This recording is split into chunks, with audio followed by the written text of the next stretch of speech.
Hein?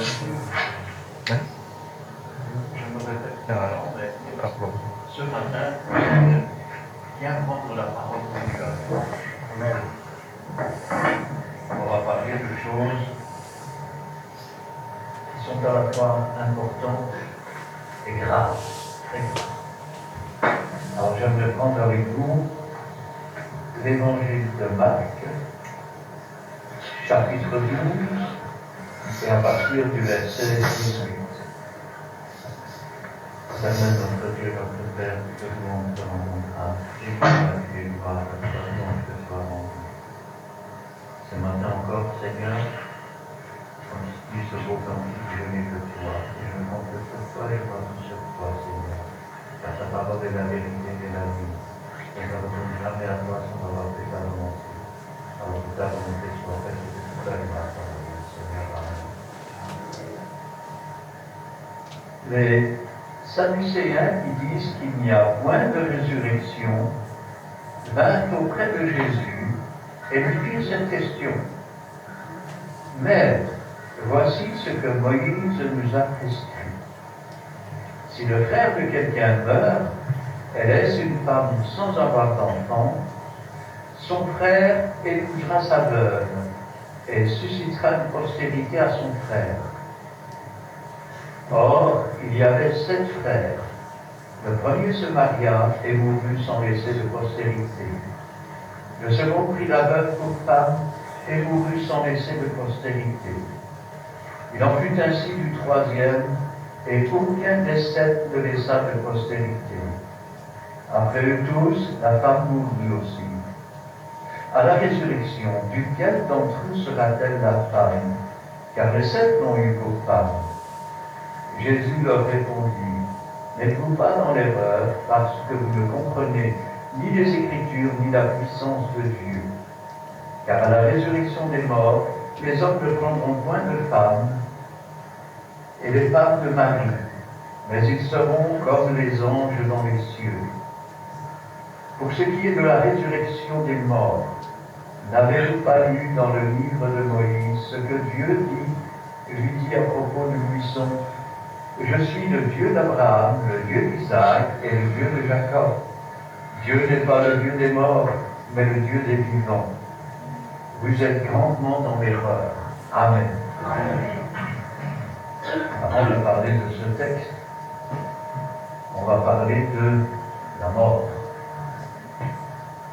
Aujourd'hui, dans certaines églises, on ne croit même plus dans la résurrection.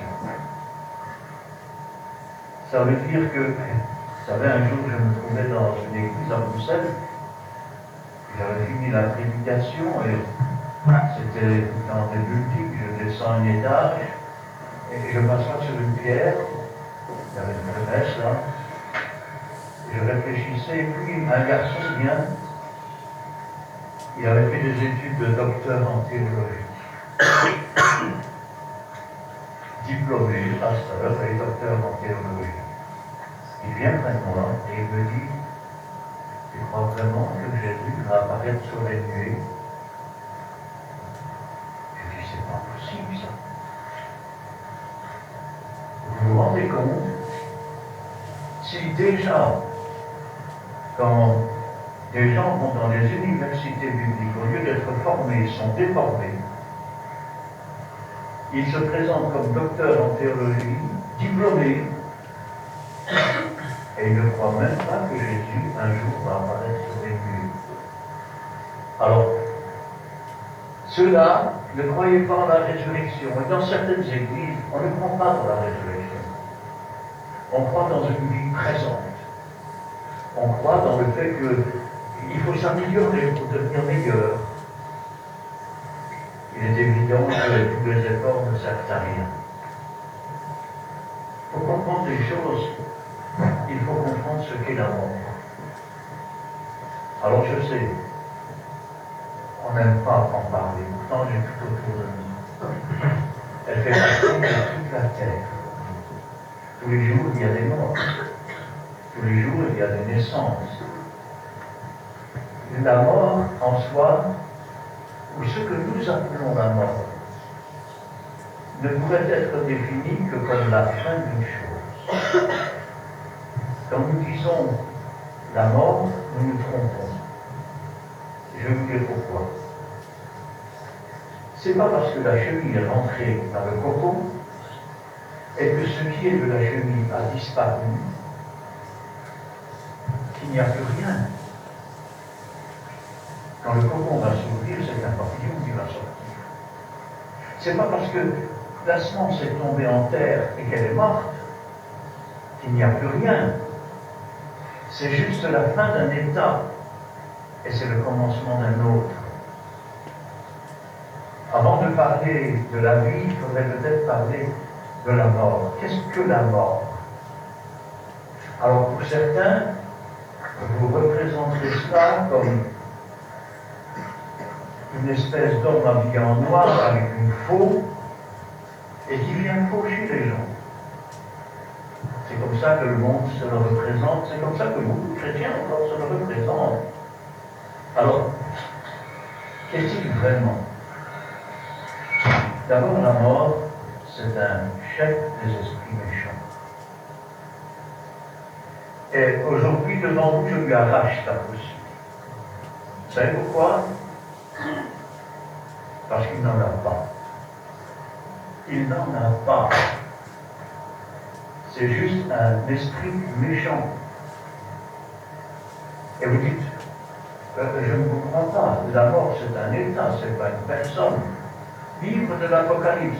Puis je vis la mort et le séjour des morts, et ils furent tous les deux jetés dans les temps ardents de feu. La mort est un chef des esprits méchants.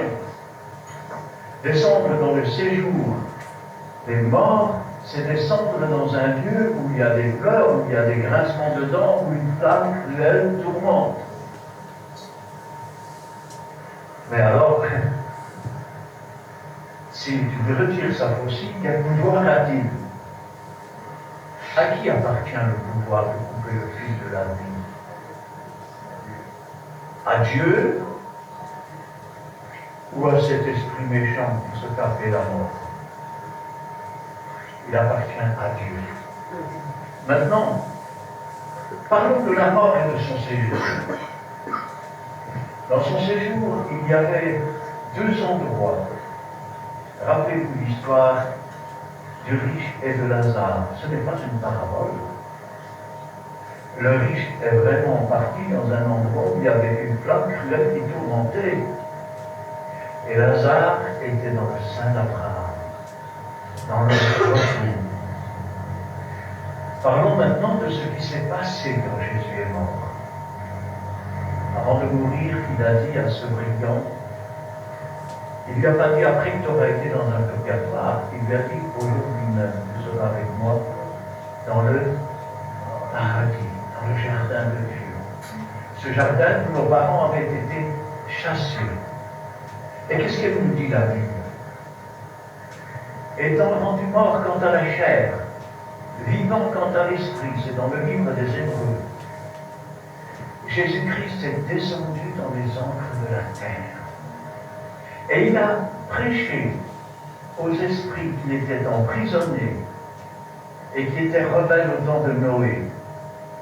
Il a emmené, je vais le dire autrement, lorsque Jésus est mort, sans tâche, sans péché, il a pris tous nos péchés sur lui. Il est descendu dans la mer de l'oubli, c'est-à-dire dans la mort, ou dans le séjour des morts. Il a déposé nos péchés. Ensuite, il a prêché l'évangile à tous ceux qui étaient sous l'ancienne alliance. Pourquoi? Parce que le sang des boucs et des animaux n'efface pas les péchés, il ne couvre que pour un temps. Afin qu'eux aussi reçoivent la parole de la liberté en Jésus-Christ. Et ensuite, il les a emmenés avec ce brigand dans le jardin de Dieu, le jour même. Il a pris la clé du séjour des morts. Il a pris la clé du séjour des morts. La mort n'a aucun pouvoir. Si maintenant vous ne croyez pas dans la résurrection, ça veut dire que vous avez la foi pour croire que la mort est toute puissante, que tous ceux qu'elle prend, elle ne les relâchera jamais. Mais je suis ici pour vous dire que Jésus a dit, quand bien même tu serais mort, tu vivras quand même. Amen. La sœur de Lazare avait dit, Seigneur, si tu avais été ici, mon frère ne serait pas mort. Je suis la résurrection et la vie. Crois-tu que ton frère ressuscitera? Oui, Seigneur, je sais, à la résurrection des morts. Vous répondez. Seigneur, il sent déjà, il y a 4 jours qu'il est là-bas. Lazare, sors!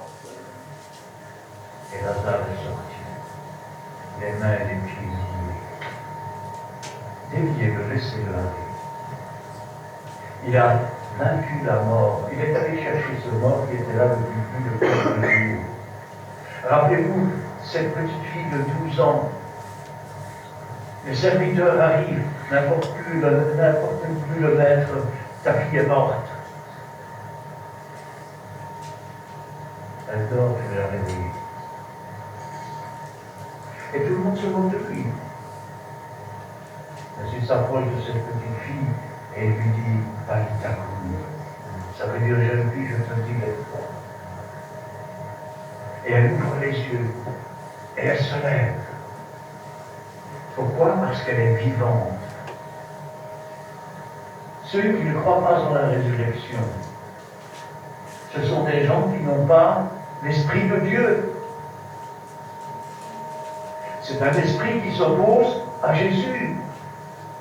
C'est l'esprit de l'Antéchrist. Et déjà, il y a plusieurs Antéchrists dans le monde.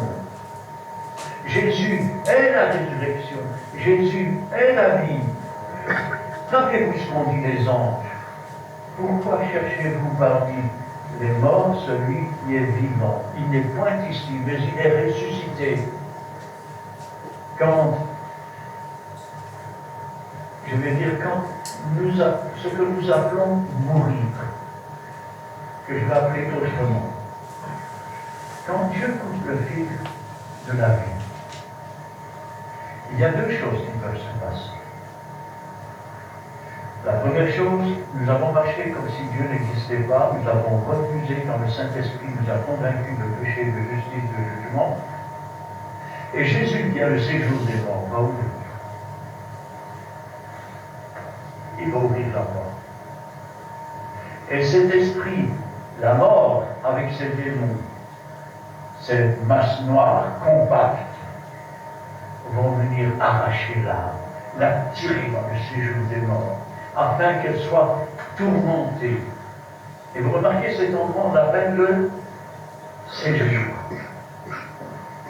Quand vous allez en séjour quelque part, est-ce que c'est pour être toujours là? Ou est-ce que c'est pour être pour un temps? Le séjour des morts n'est que pour un temps. En attendant la seconde résurrection après le millénium, où tous ceux qui ne sont pas inscrits dans le livre de vie seront jetés dans les temps ardents de feu qui a été préparé pour le diable, le faux prophète, l'antéchrist pour la mort et pour le séjour des morts. La mort a été vaincue, elle n'a plus rien à dire. Les Sadducéens disent qu'il n'y a pas de résurrection. Vous vous rendez compte du raisonnement? Si donc il n'y a pas de résurrection, alors Christ non plus n'est pas ressuscité. Mais si Christ n'est pas ressuscité, alors nous sommes toujours dans nos péchés, ça veut dire qu'il n'a pas vaincu. Et dans ce cas-là, nous sommes tous morts par nos offenses. Il n'y a plus aucun espoir. Quelle est cette doctrine qui ne croit pas dans la résurrection? C'est la doctrine de l'Antéchrist. C'est la doctrine du diable. C'est une doctrine qui a été soufflée par les démons, par les gens qui pratiquent les sciences occultes, par les gens qui disent la bonne aventure, par les gens qui invoquent les morts en faveur des vivants, par les gens qui renient Christ. Nous avons tous le même Dieu, que tu t'appelles Allah ou Dieu, ça n'a pas d'importance, ce n'est pas mon Dieu. Mon Dieu à moi, c'est celui qui est. Il a dit je suis. Mon Dieu à moi, c'est le Dieu d'Abraham, le Dieu d'Isaac, le Dieu de Jacob, le Dieu de Joseph. Regardez un peu cette formule. Pour ce qui est de la résurrection, n'avez-vous pas lu dans le buisson ardent ce que Dieu dit à Moïse? Deux façons de le dire. Alors, imaginons qu'il n'y a pas de résurrection. J'étais le Dieu d'Abraham, j'étais le Dieu d'Isaac, j'étais le Dieu de Jacob, j'étais le Dieu de Joseph. Maintenant, je suis le tien. Alors qu'ils sont morts. Alors il n'y a pas de résurrection. C'est pas ça qu'il dit. Des centaines d'années après la mort d'Abraham, d'Isaac, de Jacob, de Joseph, il dit je suis leur Dieu. Est-ce que Dieu est le Dieu des morts? Il est le Dieu des vivants. Quand je pense à cela, ça peut vous étonner quand je dis j'arrache la poussière du diable. Mais je dis que le diable n'a aucune autorité sur le jour et l'heure de ma mort. Oui. C'est Dieu qui l'a fixé avant la fondation du monde. Comment pouvait-il se promener avec une faux et décider de faucher l'un ou faucher l'autre? Ce sont des images épinales qui ont été créées pour se faire une représentation de choses célestes que nous ne pouvons pas. Quand on pense à cela, on se dit, mais alors, si maintenant j'ai accepté Jésus comme Sauveur, s'il est entré dans mon cœur, s'il a porté mes péchés, ça veut dire que je suis saint. Il a la clé du séjour des morts. Si je viens à mourir, je vis, je meurs, et j'appartiens à Jésus. Il ne va pas ouvrir le séjour des morts. Il va ouvrir le ciel. Amen. Et quand il ouvre une porte, personne ne peut la fermer. Amen. Quand il ferme une porte, personne ne peut l'ouvrir. J'ai déjà entendu dans certaines églises, quand Dieu ferme une porte, il ouvre une fenêtre. Voilà. Je suis désolé, mais ceux qui n'entrent pas par la porte, c'est des voleurs. Ils ne viennent que pour égorger, ils ne viennent que pour détruire. Oui. Jésus a dit, je suis la porte des brebis. Et quand nous donnons notre cœur à Jésus, il est notre porte d'entrée. Amen. La mort a perdu son pouvoir. La mort a été vaincue. Jésus-Christ est ressuscité. Jésus-Christ est la résurrection. Amen. De qui aurais-je crainte? Est-ce la tribulation qui me séparera de mon Dieu? Heureux serez-vous lorsque vous subirez. Serait-ce la mort? Elle a été vaincue, elle n'a rien à dire. C'est Jésus qui a le dernier mot. Je vais le dire autrement. Depuis que Jésus a accompli toute la loi, il n'est pas venu pour l'abolir, il est venu pour l'accomplir. La mort a été vaincue. Elle n'a plus rien à dire. Elle ne peut se contenter que des miettes que Dieu lui donne. Vous savez, quand le diable se présente devant Dieu et qu'il est l'accusateur des frères, parfois Dieu lui fait confiance et il dit, comme il a dit pour Job, d'accord, tu chassais bien, mais lui, il ne peut pas toucher. Ça veut dire que Dieu met une limite. Dieu met une limite. Amen. Combien de fois j'ai vu dans les enterrements des gens qui pleurent? Je parle d'enterrement, je veux dire de chrétiens. Mais c'est pas normal. C'est pas normal. Il n'y a plus de joie pour un pécheur qui se repent que pour lui qui n'en ont pas besoin. Vous voyez qu'il n'y a pas une fête dans le ciel quand un enfant de Dieu rentre dans le ciel. Vous pleurez pourquoi? Il a fini de souffrir. Il a fini, je vais dire, d'être dans ce corps de chair qui est arrivé au bout. Plus rien ne peut l'atteindre. C'est la victoire. aux portes de la mort, je crie victoire. Alors pourquoi pleurer? Je ne venais plus. Oh, pourquoi ne pas participer? On ne pense qu'à soi. On est égoïste. Qu'est-ce que moi je vais devenir? Comment je vais faire maintenant qu'il est parti? Pense un peu à la gloire. Entrer dans le ciel avec des anges pour être toujours avec le Seigneur. Ah, qu'est-ce qu'il en est de nos corps? Quand on parle de la chair et du sang, ils ont été corrompus. Corrompus par le péché. Et le péché, ça se voit. C'est ce qui crée la vieillesse, c'est ce qui crée les douleurs, c'est ce qui crée la détérioration du corps. Moïse disait, la colère de Dieu se voit à l'œil nu. Dieu est en colère contre cette chair. C'est pour ça qu'il dit. C'est pour ça qu'il faut affaiblir. Dieu est en colère contre cette chair. Et à cause de ce qu'elle a fait, elle n'héritera pas le royaume des cieux. Dieu est en colère contre ce sang. Vous savez pourquoi? Parce qu'il a été souillé par le péché. Il ne pourrait même pas être offert en sacrifice pour quoi que ce soit. Et il n'héritera pas le royaume des cieux. Mais rappelez-vous toujours que ce que nous appelons la mort est un changement d'état, tout simplement. Et qu'à l'intérieur se trouve une semence. Si nous avons reçu la rédemption de notre corps et que l'Esprit de Dieu habite en nous, lorsque le Seigneur apparaîtra sur les nuées, il rentre à la vie à nos corps mortels par cet Esprit. La voix se fera entendre dans le ciel, et les morts en Christ ressusciteront premièrement. Et si vous êtes toujours vivant à cette époque-là, vous serez transformés. Transformés. Mais nous serons comme des anges là-haut. Jésus dit, on ne prendra pas de pain, on ne prendra pas d'eau. Alors, qu'est-ce que ça veut dire? Ça veut dire que quand on se marie, formule, je vous déclare unis par les liens du mariage jusqu'à ce que la mort vous sépare. Nous pourrions dire jusqu'à ce qu'il y ait ce changement d'état, où Dieu va couper le fil de la vie d'un des deux.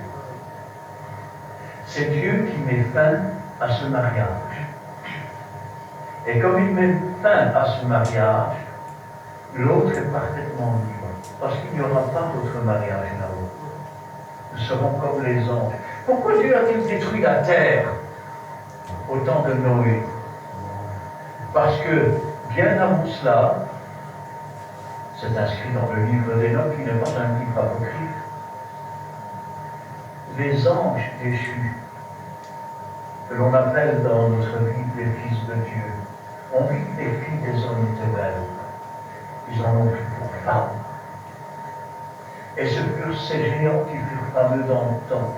Le livre d'Enoch nous raconte comment ces géants commençaient par manger toutes les récoltes des hommes.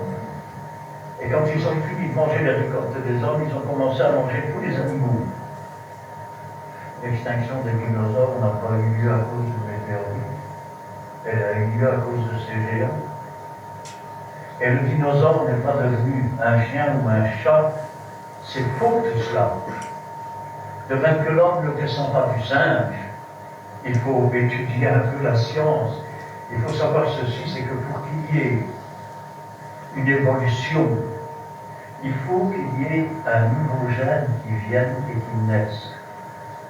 Or l'homme, c'est un taxon. C'est le terme employé. Ça veut dire qu'il a toujours été là. Et vous direz, alors comment ça se fait qu'il y a des blancs, qu'il y a des jaunes, qu'il y a des noirs? Ce n'est pas une évolution, c'est simplement que des groupes se sont isolés. Et comme ils se sont isolés, certains gènes ont disparu d'un groupe et d'autres gènes ont pris l'ascendant. Même chose dans un autre groupe. Si vous prenez des oiseaux souvenirs de toutes les couleurs, vous prenez un petit groupe, vous le mettez sur une île, un autre groupe sur une autre, vous risquez d'avoir bientôt que des bleus par là, que des jaunes par là, que des rouges par là. Est-ce que ça veut dire qu'il y a eu une évolution? Non, ça veut dire simplement que si on remettait tous les hommes ensemble, on saurait à peu près à quoi ressemblait Adam et Ève. Eh oui, c'est la vérité. Comment est-ce que je pourrais expliquer cela? Quand vous dites que l'homme descend du singe, vous dites en fait que l'homme descend du diable. N'avez-vous jamais vu que le diable est le singe de Dieu? C'est marqué dans la Bible. Le diable est le singe de Dieu, l'imitateur. Quand je pense à ça, je dis Seigneur, aide-nous à comprendre que c'est Dieu qui nous a tissés dans le ventre de notre mère. C'est lui qui nous a donné un souffle de vie. Amen. Il ne fait pas ce qu'il peut, il fait ce qu'il veut. Il est dans le plein d'air qui pousse. Il est dans le cri du bébé. Il est dans l'animal qui naît dans les bois ou dans les forêts ou dans les champs. Il est partout. Il est tout puissant. Il est dans le vent qui souffle. Un jour, quelqu'un m'a dit, on parle toujours de Dieu, mais Dieu, on ne voit pas. Alors je lui ai dit, alors moi dehors. Je dis, il y a du vent, hein. Oh, oui, il y a du vent. Hein. Je dis, où est-ce qu'il est, montre le vent? Il me dit, je ne saurais pas te le montrer. Il dit, mais je le sens. Eh bien, Dieu, c'est pareil. On ne saurait pas le montrer, mais on le sent, on voit ce qu'il fait. Quand tu vois les feuilles qui bougent, tu sais que c'est pas qui souffle. Quand tu vois une situation qui, tout d'un coup, les temps et les circonstances sont changées, tu sais que Dieu est là. Il a dit, je suis avec vous tous les jours, jusqu'à la fin du monde. S'il n'y a pas de résurrection, comment pourrait-il être avec toi? Il a dit que l'ange de l'Éternel campe autour de ceux qui le craignent les arrache au danger. S'il n'y a pas de résurrection, alors il n'y a pas de Dieu, alors il n'y a pas d'ange.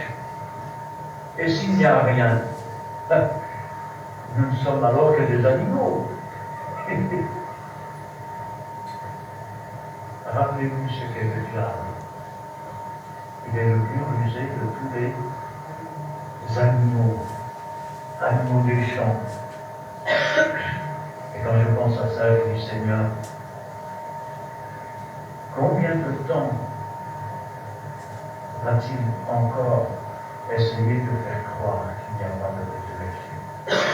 Essayer de faire croire que Jésus est mort et bien mort. Combien d'églises vont se réveiller trop tard, comme des vierges folles, sans aucune huile? Les temps sont tellement difficiles qu'il y en aura à peine assez pour nous-mêmes. Que ceux qui seront prêts entreront, et que ceux qui ne sont pas prêts resteront là. Qu'avait-il trouvé pour essayer de faire croire qu'il n'y avait pas de résurrection? La loi du Lévirat. Alors parlons un peu des lois qu'il y avait en Israël, au sujet notamment de la mort. Lorsque des jeunes filles se retrouvaient, je vais dire, sans parents, orphelins, orphelines, elles pouvaient hériter des biens de leur père. Mais il y avait une condition. Elles devaient se marier dans la tribu à laquelle elles appartenaient, pour éviter que les biens qui appartenaient à cette tribu ne soient alors partis dans une autre tribu. Lorsque, généralement c'était le frère le plus âgé qui se mariait le premier, lorsque le frère mourait qu'il n'avait pas donné d'enfant, alors son frère devait épouser la belle-sœur. Il devait lui faire un enfant. L'enfant portait le nom du frère qui était mort. Et il devenait alors l'héritier des biens de son frère. Ainsi, le nom de son frère n'était pas éteint. Et ils se sont servis de cela pour essayer de faire croire qu'il n'y avait pas de résurrection. Ils n'avaient pas compris que tant que nous sommes dans un corps de chair, eh bien, nous avons beau dire tout ce que nous voulons. Nous sommes à la fois spirituels, mais à la fois dans un corps de chair. Que nous dit la Bible? L'esprit est bien disposé, la chair est ferme. Ainsi donc, c'est pourquoi l'homme quitte son père, sa mère, s'attache à sa femme, et les deux deviennent une seule chair. Pourquoi y a-t-il des mariages? Après tout, si on arrêtait tout ça, ce serait bien, non? Les femmes ne prennent plus d'hommes, les hommes ne prennent plus de femmes, on devient comme des anges. Combien de temps faudrait-il pour qu'il n'y ait plus un seul être humain? Et tous ceux qui sont inscrits dans le livre de vie, et ils doivent encore naître, où seraient-ils? Maintenant, s'il n'y a plus d'enfants, c'est terminé. La race humaine s'éteint. Il n'y aura pas de génération suivante. Mais lorsque la résurrection a lieu, alors que nous avons reçu la rédemption de notre âme et que nous recevons la rédemption de notre corps, j'attire l'attention là-dessus. Parce que beaucoup de gens disent aujourd'hui, nous sommes des pécheurs, nous ne sommes ni pires ni meilleurs que les autres. Et je dis, c'est ça le problème. C'est ça le problème. Ne pas vouloir être ni pire ni meilleur que les autres. C'est pas grave. Ne pas vouloir être pire ou meilleur que les autres. Quand nous venons à Jésus-Christ, Jésus efface nos péchés. Il efface nos péchés. Si nos péchés sont effacés, nous sommes purs, nous sommes parfaits, nous sommes sans tâche. Mais le diable il dira, il n'y a personne de parfait sur la terre. Devant Dieu, nous sommes purs, parfaits, sans tâche. Rappelez-vous, quand ils ont voulu maudire le peuple de Dieu, Dieu a dit, je ne vois point d'iniquité en Israël. C'est un peuple qui se lève, qui se dresse comme un lion, comme une lionne. Il ne se couchera pas tant qu'il n'a pas dévoré le sang des victimes, tant qu'il n'a pas mangé la chair des victimes. Et nous ne nous coucherons pas tant que nous n'avons pas mangé la chair de Christ, tant que nous n'avons pas bu le sang de Christ. Nous sommes l'épouse du lion de Judas, nous sommes comme un lion, comme une lionne.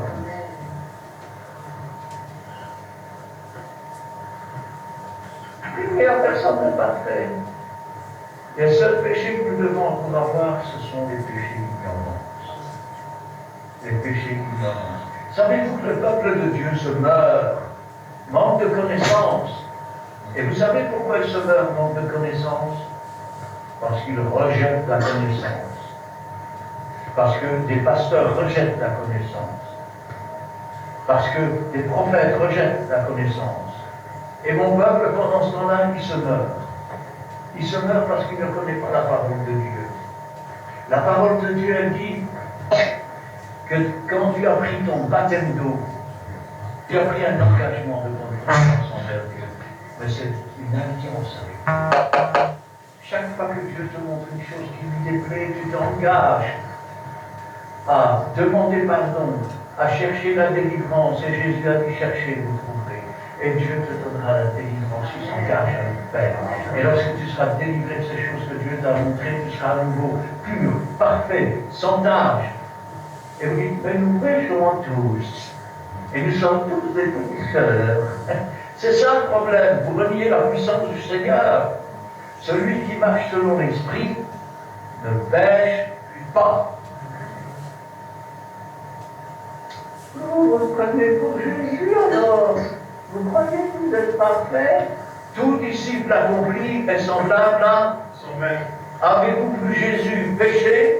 Non. Avez-vous vu Jésus mentir? Non. Jésus est pur, il est parfait, il est saint. Et tout disciple accompli est pur, parfait et saint. Le monde verra en vous des défauts, mais Dieu, quand il vous regarde, ce n'est pas vous qu'il regarde. Rappelez-vous l'histoire d'Ésaü et Jacob.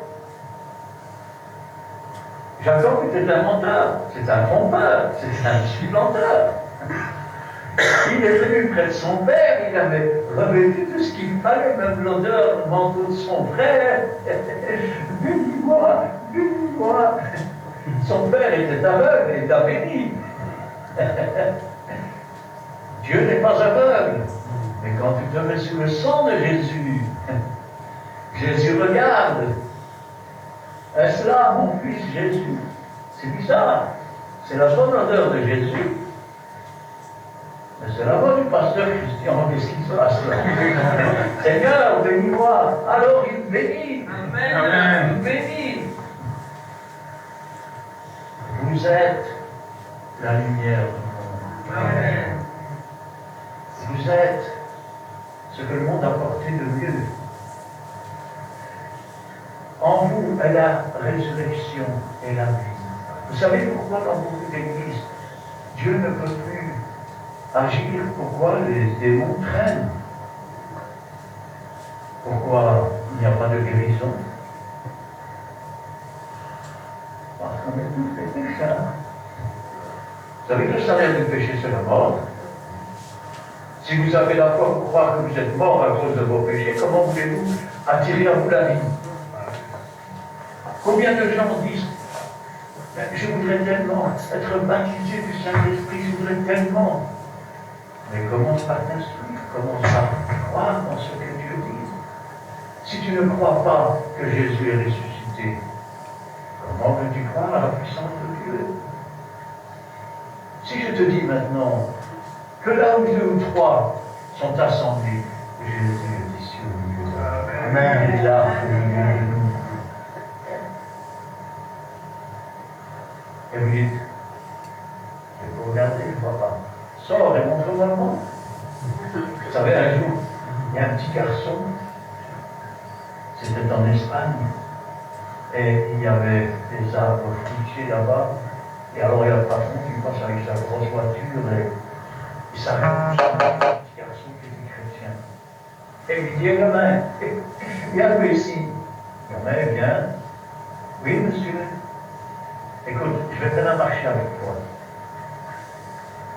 Si tu me montres où est Dieu, je te donne tous les arbres qui pour lui. Et le gamin, ah, merci monsieur. Il dit, alors, toi monsieur, montre-moi où il est pas. Et il a pris ses pommes. Il a pris ses pommes. Parce qu'il n'y a pas un endroit où Dieu n'est pas. Vous savez où il n'est pas?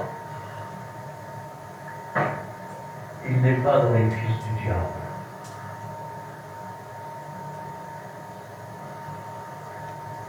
Ce sont ces hommes, ces femmes,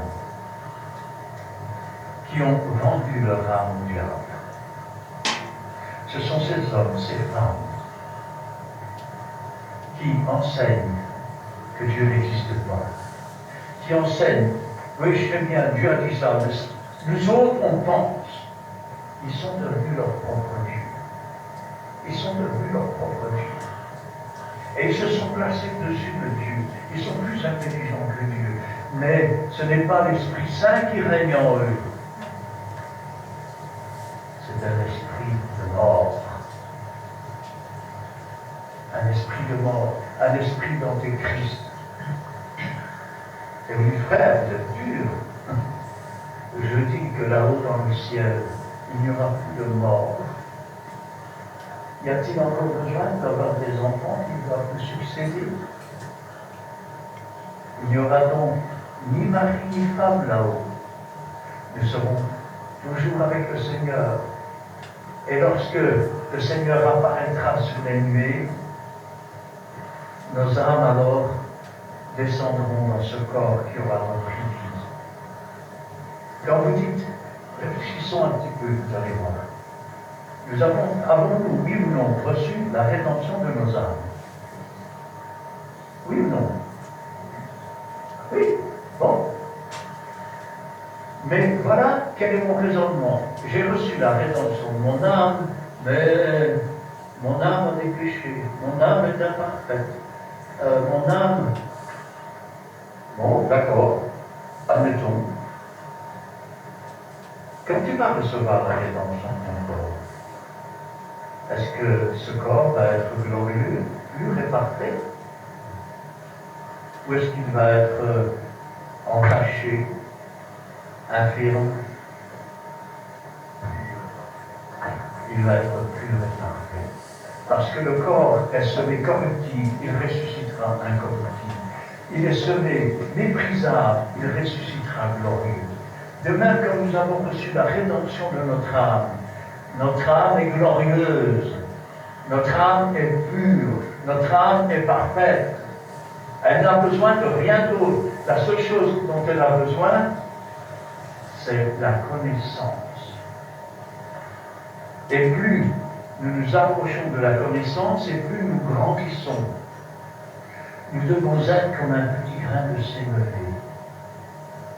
C'est la plus petite des graines. C'est une graine de moutarde. Vous la mettez en terre, ça ne ressemble à rien. Et pourtant, quand elle commence à pousser, elle devient un arbuste. Et sous ses branches poussent des fruits. Et ce ne sont pas les oiseaux corrompus qui finiront dans le séjour des morts qui viennent s'abriter en dessous. Ce sont les oiseaux du ciel. Ceux qui sont destinés à aller dans le ciel, qui viendront s'abriter de ce fruit. Quand je pense à ça, je dis Seigneur, ces gens ne croyaient pas en la résurrection. Ils avaient trouvé un privilège. Pourtant, Jésus est apparu à plus de 400 témoins à la fois, dont certains étaient encore vivants quand ces choses ont été écrites et d'autres étaient morts. J'allais dans le tombeau de Bouddha, il est là, le convaincu.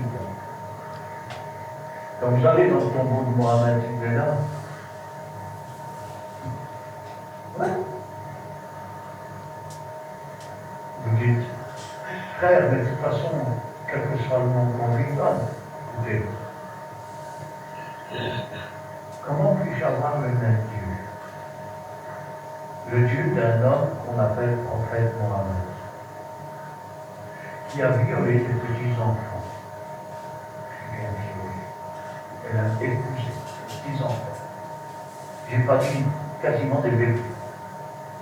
Qui a tué plus de 800 juifs.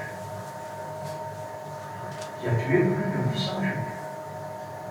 Qui enseigne dans sa doctrine à poursuivre toute personne qui n'est pas d'accord avec sa doctrine, jusque dans les fentes des rochers, de les égorger. C'est pas mon Dieu. Mon Dieu, à moi, il a tant aimé le monde, il a donné ce qu'il avait de cher et de meilleur. Alors que tout qu'on croit en lui ne périsse pas. Mon Dieu, à moi, il laisse le libre arbitre à tout le monde. Celui qui ne veut pas, tant pis pour lui. Il y a un jugement dans le monde. Et déjà, nous sommes jugés. Et le jugement, c'est que la lumière étant venue dans le monde, ils ont préféré les ténèbres à la lumière parce que leurs œuvres étaient mauvaises. C'est le seul jugement qui reste. Jésus a dit, je ne suis pas venu pour juger, je suis venu pour accomplir. Il a accompli, tout a été fait. Nous avons le droit d'accepter, nous avons le droit de refuser. C'est ce qu'on appelle le libre arbitre. Vous refusez, tant pis pour vous. Vous savez, même quand vos parents meurent, vous arrivez chez le notaire, et il vous dit, ben voilà, il y a le testament là. Vous avez le droit de refuser, non? Quand c'est pas vrai, vous avez le droit de refuser. Et si vous refusez tout le travail que votre père a fait, vous n'en bénéficierez pas. Et moi je vous dis que ça, c'est l'Ancien et Nouveau Testament, et si vous refusez ce que Dieu a pour vous, tout ce que Dieu a fait pour vous sera nul et non avenu. Ça veut dire que, quand le moment sera venu, il ne pourra pas vous ouvrir la porte du ciel, il ouvrira le séjour de mort. Et la mort et ses démons sortiront pour venir chercher votre âme, pour la traîner dans ce séjour. Ce séjour où Pour les hommes qui auront bien aimé les petites femmes, ils verront de magnifiques femmes s'approcher. Et au moment où elles deviendront tellement affreuses, tellement laides, qu'ils auront hurlé, une peur jusqu'à avoir des crises cardiaques, mais sans pouvoir mourir, un supplice qui ne s'arrête jamais. La flamme cruelle qui tourmente, vous savez quelle est-elle? Parce qu'il y a une flamme cruelle qui tourmente là dans ces jours de mort. Vous savez qu'est-ce que c'est cette flamme? Ah, si j'aurais su, mais c'est trop tard. C'est cela la flamme cruelle qui tourmente. Savoir qu'on aurait pu y échapper, savoir qu'on aurait... Vous savez, c'est comme celui qui rentre dans une maison, qui essaie de voler, il se fait prendre. Ah, si j'avais su, je n'aurais pas fait. C'est trop tard. Il a beau être tourmenté en se disant quelle bêtise que j'ai fait sur celui qui vient de tuer quelqu'un. Quelle bêtise je viens de faire, je n'ai pas pu faire. Oh mon Dieu, qu'est-ce que je vais devenir? La flamme cruelle tourmente. Sauf que cette flamme-là, elle va rester. Elle va rester dans ce séjour, qui durera au minimum, en supposant que ce soit la veille du jour où Jésus apparaît sur les nuées et où il enlève son Église, au minimum 1000 ans. Tu ne sortiras de là qu'après le millénium, lorsque Dieu lui-même descendra sur son trône. C'est ce qu'on appelle le jugement du grand trône blanc. Et où la mort rendra ses morts, et où la mer rendra ses morts, et où la mort et le séjour des morts seront jetés dans les temps ardents de feu, c'est à jamais. Et où tous ceux qui ne sont pas inscrits dans le livre de vie seront jetés dans les temps ardents de feu, c'est à jamais. C'est la seconde mort. Vous savez ce que c'est que la seconde mort? C'est la séparation définitive d'avec Dieu. Séparation définitive d'avec Dieu. Dieu est un feu qui dévore tout ce qui est péché. Quand nous venons devant Dieu, nous ne devons pas venir avec des doctrines qui renient la résurrection, qui renient le baptême du Saint-Esprit, qui renient les anges et tout ce que vous voulez. Nous ne devons pas venir avec des choses qu'on a ajoutées dans la parole de Dieu. Ce sont des feux étrangers. Vous savez, quand on offre du parfum à Dieu, quand on offre des prières, on devait prendre un brasier, le brasier, on devait l'allumer sur l'autel de Dieu. Sur l'autel de Dieu. C'est le feu de Dieu qui va nous allumer. Nahab et Abihu ont pris un feu étranger. Ils se sont allumés à un feu et ils ont commencé à mettre leur brasier. Et puis ils sont venus pour offrir du parfum avec ça. Mais le feu est sorti de devant l'Éternel et les a consumés. Et un jour, tous ceux qui ont rejeté la doctrine de Dieu, la résurrection, le baptême du Saint-Esprit, le baptême d'eau, et même la Sainte Seine, ils seront aussi jetés dans les temps ardents de feu. Dieu sera sanctifié par cela. Moi, je pense à ça, je dis Seigneur, arrêtons de donner quelque pouvoir à la mort. Elle a été vaincue, elle a été écrasée. La vie a englouti la mort. Oh mort, où est ta victoire? L'aiguillon de la mort, c'est le péché. Jésus-Christ a été couronné d'aiguillons. Il a pris sur sa seule tête tous nos péchés. Mais gloire soit rendue à Dieu, parce que la mort a été vaincue, parce que Jésus est ressuscité, parce qu'il est au milieu de nous ce matin, parce qu'il fait pas ce qu'il peut, il fait ce qu'il veut. Il est le même hier, aujourd'hui, éternellement. Je t'invite à bien penser à cela. La mort n'a aucun pouvoir, les démons n'ont aucun pouvoir. Amen. Tu es dans la main de Dieu. Si Dieu est avec toi, qui sera contre toi? Qui peut te ravir de la main de Dieu? Une personne. Toi. C'est toi qui décides. Tu veux sortir de la main de Dieu? Tu veux ouvrir sa main. Ce sera ton problème.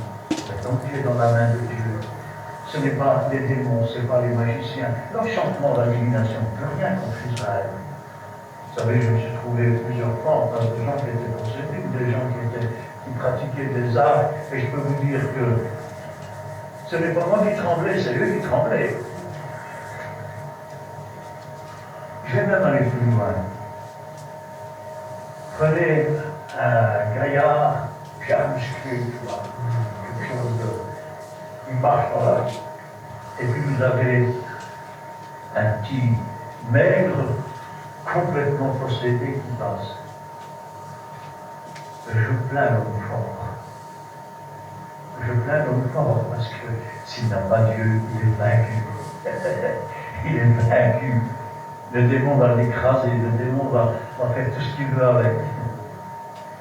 Mais si vous avez une petite vieille de 80 ans, qui a Jésus-Christ dans son cœur, le Saint-Esprit dans son âme, qui aime Dieu de tout son cœur, qui marche difficilement avec son bâton, et qui avance dans la rue, et vous savez ce possédé en face, je peux vous dire qu'il va changer de trottoir et qu'il va tourner sa tête de l'autre côté. Il n'osera pas approcher, parce que celui qui est avec nous est plus grand que celui qui est dans la mer.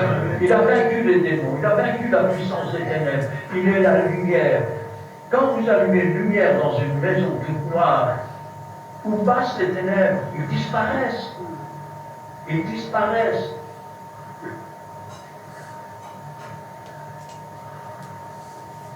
À la résurrection des morts, les hommes ne prendront moins de femmes, les femmes ne prendront d'hommes. Nous n'en aurons pas besoin, nous n'avons pas besoin de notre génération. Nous serons dans le paradis avec le Seigneur et avec tous ceux qui nous ont précédés. Vous savez,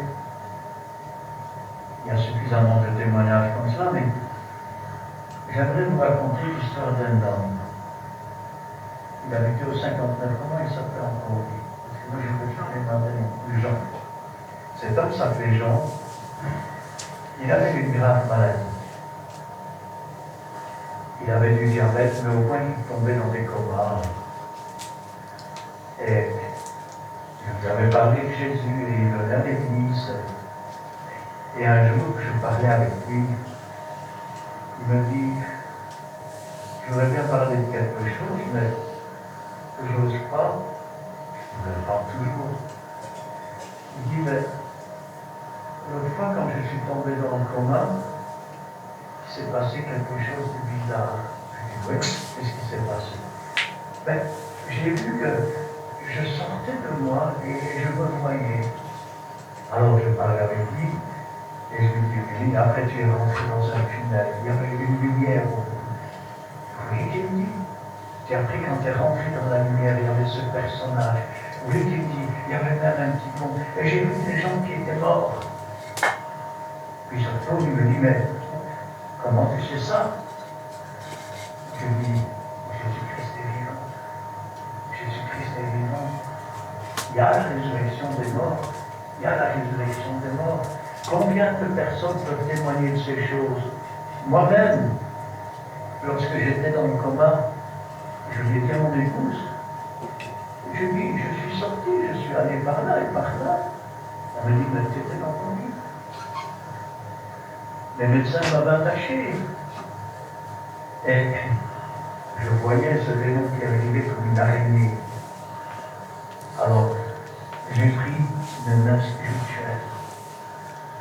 J'ai appuyé sur le bouton et je vois le démon. Quand mon épouse est arrivée, elle dit, mais qui c'est qui a monté une ligne comme ça? Et l'infirmière a regardé, il a seulement trouvé un truc. J'avais les deux mains liées, je ne pouvais pas le faire. Il est plus grand que tout. Si vous ne croyez pas à la résurrection, et si vous ne croyez pas ce que j'ai dit, alors vous perdez votre temps ici. Vous perdez votre temps ici. Et si vous avez des doutes, est-ce que vraiment il a ressuscité? Demandez au Seigneur. Vous savez, je me souviens de l'histoire de cette femme. Elle allait depuis un moment à la réunion. Elle ne savait ni lire ni écrire. Ça veut dire qu'elle ne savait pas dire ça non plus. Ça n'est pas vérité. Si ce qu'on lui enseignait était conforme avec la parole de Dieu. Et un jour, elle était dans ses escaliers, elle était en train de nettoyer. Seigneur, si vraiment c'est toi, montre-le-moi, Seigneur. Je ne sais pas lire, je ne sais pas écrire, je ne sais pas vérifier. Et quand elle a levé la tête, le Seigneur était là.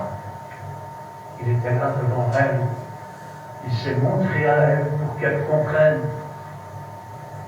où cette femme, quand elle élevait la voix pour prier, il y avait, on entendait des mouches dans l'église. C'était incroyable. Un des chrétiens qui était là, et je tiens ce témoignage de ce chrétien, disait ce professeur. Elle étudie sûrement ce qu'elle va dire à l'avance. Il n'y a personne qui peut parler comme ça. Et un jour, il est sorti après les autres et il y avait cette femme. Cette femme qui, quand elle priait, c'était tellement puissant, tellement fort. On sentait la présence de Dieu, c'était tellement admirable. Elle était là près du pasteur. Pasteur, tu veux bien lire ma lettre? Et le pasteur veut lui dire, quand est-ce que tu vas apprendre à lire? Cette femme, et le frère est avec le frère, il a dit, je ne comprends pas la bouche. Parce que je croyais que tu étudiais par cœur tes prières. Et je me disais, c'est pas possible, des prières comme ça. Elle ne savait ni lire ni écrire. Dieu ne compte pas sur tes capacités, il ne compte pas sur ton intelligence, il ne compte pas sur ton savoir-faire. C'est toi qui vas compter sur Dieu. Rappelez-vous lorsque l'arche a été posée sur le chariot, un chariot neuf, l'arche a penché, et cet homme a mis sa main pour soutenir l'arche. Dieu n'a pas besoin d'être soutenu par les hommes, cet homme est mort.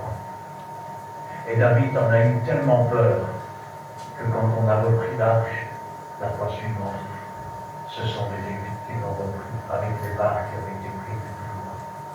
Pourquoi? Parce que quand on fait n'importe quoi, n'importe comment, il y a toujours des catastrophes. Et pour savoir comment faire, il faut se repérer à ce qui est marqué dans la Bible. La Bible nous dit que Jésus est le chemin, il est la vie, il est la résurrection. Celui qui vit et croit en loi ne mourra jamais. Quand bien même il serait mort, il vivra quand même. Parce que Jésus-Christ a vécu la mort, parce qu'il est ressuscité, parce qu'il est assis à la droite de Dieu, parce qu'il intercède pour chacun d'entre nous. Jour après jour, il a dit, je suis avec vous tous les jours jusqu'à la fin du monde. Jusqu'à la fin du monde. Ne dis pas où est mon Dieu. Il est là. Peut-être c'est toi qui es pas là. Peut-être que tes pensées sont ailleurs. Peut-être que tes désirs sont ailleurs. Mais lui, il est là. Il se tient, comme il dit si bien, je me tiens à la porte et je frappe. Si quelqu'un entend ma voix et ouvre, je souperai avec lui et lui avec moi. Amen. Amen.